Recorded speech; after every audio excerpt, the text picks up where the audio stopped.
What is going on, my YouTube friends, my Patreon friends? How's everybody doing? I'm going through a bunch of requests that I missed, and for that I apologize because this one is from a long time ago, and I apologize with my whole heart. Our friend Mernthur, I hope I'm saying that somewhat correctly, sent me Calva Louise W.T.F live at Red Lion Audio. Looking forward to this, man. I have no idea what it is, but it sounds like a bop. Sounds like a lot of fun. So let's check it out. Whoops.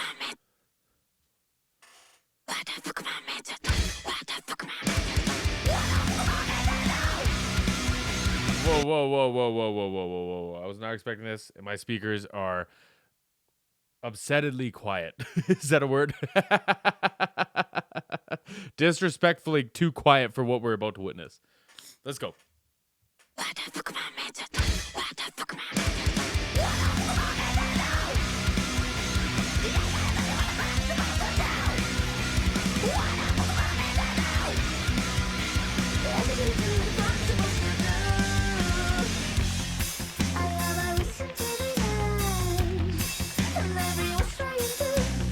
Is that a three-piece?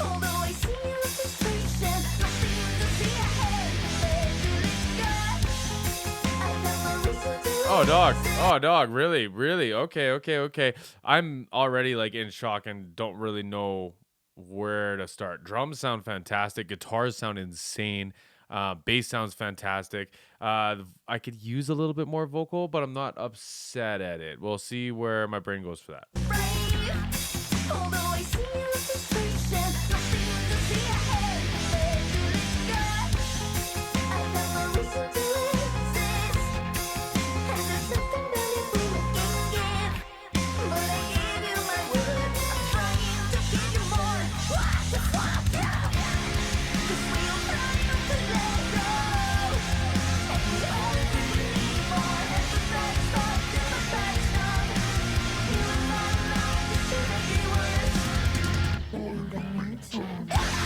That was wild. So I don't know if that was just like an effect on the vocal, some sort of like pitch bend or something like that, or if there's a track on top of it with the bass player. But that was a sweet little transition.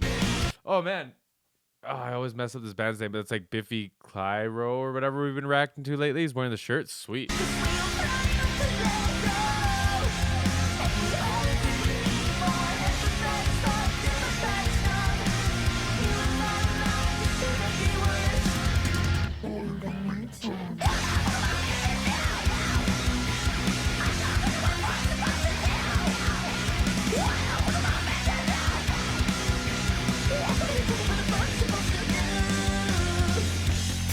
Great riff.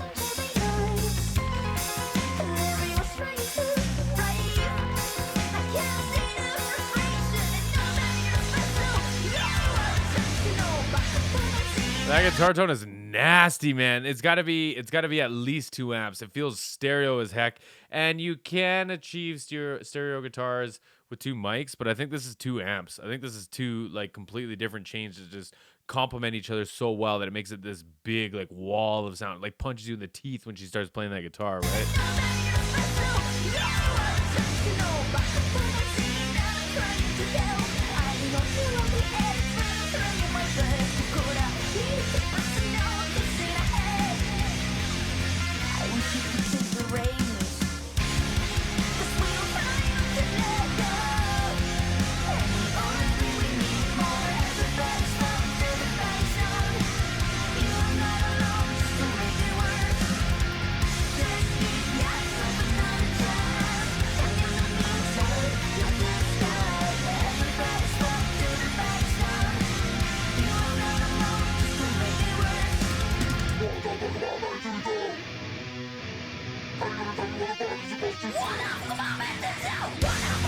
Oh man, this is gonna be nuts. It's like a breakdown section, so it's gotta be like a pitch bend effect on the vocal, and I'm here for it. I wonder if he triggers it.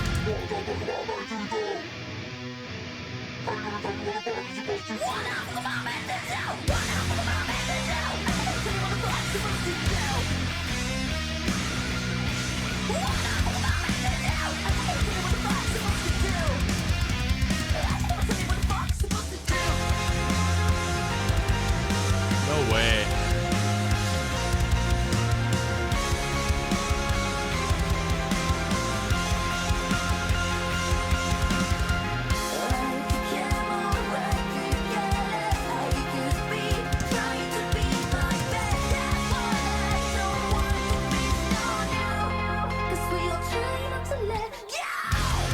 Man, like she really plays that piano, eh? Like it ain't no just like chording for a section. Like she really be snapping on that piano. Wow. Is it on like a slider or something? Look like she just pushed it out of the way.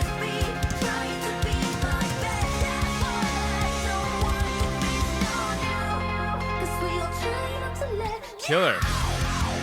Genius.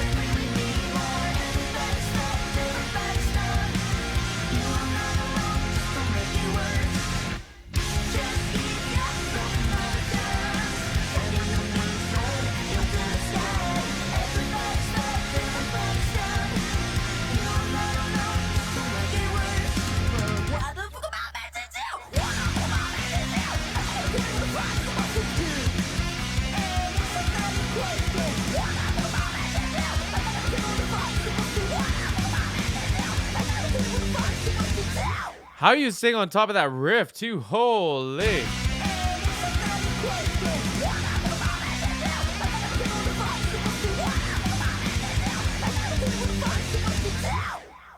I was a betting man, I'd bet that's why she's playing the guitar so high to get them riffs. Like, because the lower you play, the harder it is to get them riffs out clean, right?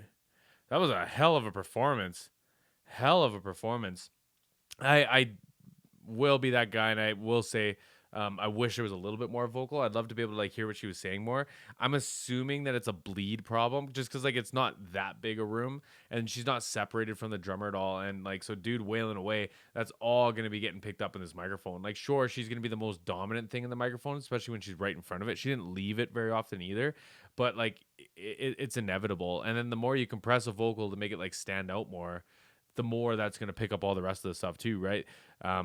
Like compressing is basically like making your louder parts or your quieter parts louder by means of making your loud parts quieter.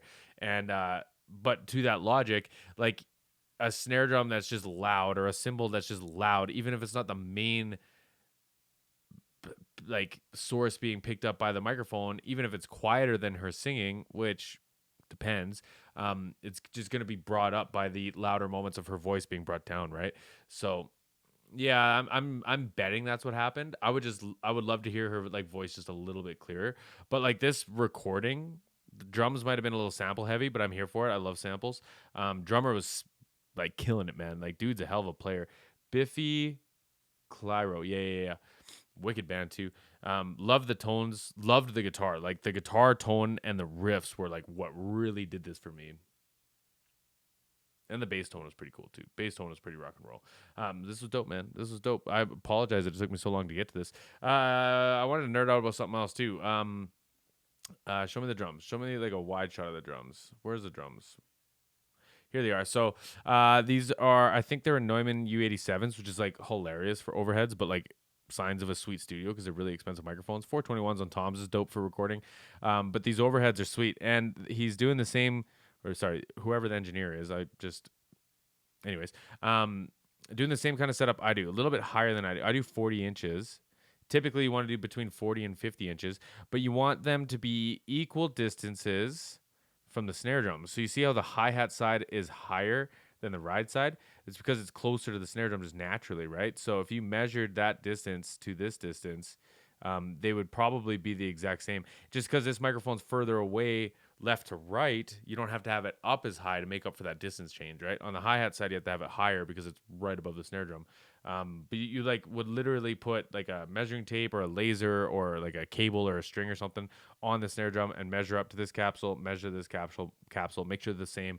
And then when you pan them, your snare drum still sits in the center image, because otherwise, if you're panning them equally, like 50%, 100%, whatever, and they're equal on each side, and your snare drum isn't in the dead center, like distance-wise, then it's going to feel like the snare drum leans left or right. And kick and snare are always right in the middle, usually vocal too, and bass. Low frequency stuff usually doesn't get panned. Kick and snare, you need them right in the middle. And that's just a way of achieving that. If you do trust your ears, and if you do have headphones that you really trust, you can kind of set them like wherever you want them, and then listen with like, your headphones on and pan them until the snare drum's in the middle. But I'm pretty sure just with years of loud noise abuse to my ears, I'm pretty sure my right ear hears better than my left ear, because when I listen to music, it feels like it's tilted a little bit. And that's just something I'm going to have to deal with for the rest of my life. But that's a way of mitigating it. So there you go. There you go. There's my lesson for the day. Go get some overheads, measure them, and then pan them matched. That's, in my opinion, the best way to record drums. But anyway, this was dope. I appreciate this one. I'll catch you all in the next one.